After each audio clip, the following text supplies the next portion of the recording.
ఇక BRS MLC Kalvakuntla Kavitha జనగణనపై కేంద్రాన్ని నిలదీశారు. జనగణన ఇంకెప్పుడు చేస్తారని ప్రశ్నించారు. జనాభా లెక్కలు లేకుండా ప్రగతి ఎలా సాధ్యమవుతుందన్నారు.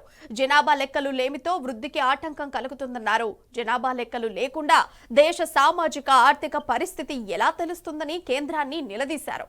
ప్రగతిశీల విధానాలకు జనాభా లెక్కలు తప్పనిసరని, జనగణనపై కేంద్ర ప్రభుత్వం ప్రకటన చేయాలని ఎమ్మెల్సీ కల్వకుంట్ల కవిత డిమాండ్ చేశారు.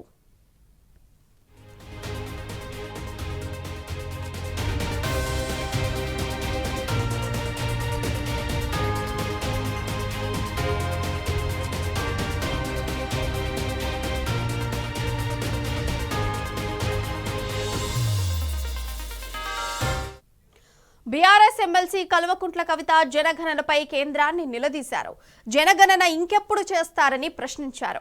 జనాభా లెక్కలు లేకుండా ప్రగతి ఎలా సాధ్యమవుతుందన్నారు. జనాభా లెక్కలు లేమితో వృద్ధికి ఆటంకం కలుగుతుందన్నారు.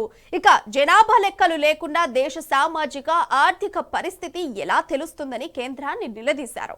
ప్రగతిశీల విధానాలకు జనాభా లెక్కలు తప్పనిసరని, జనగణనపై కేంద్ర ప్రభుత్వం ప్రకటన చేయాలని ఎమ్మెల్సీ కల్వకుంట్ల కవిత డిమాండ్ చేశారు.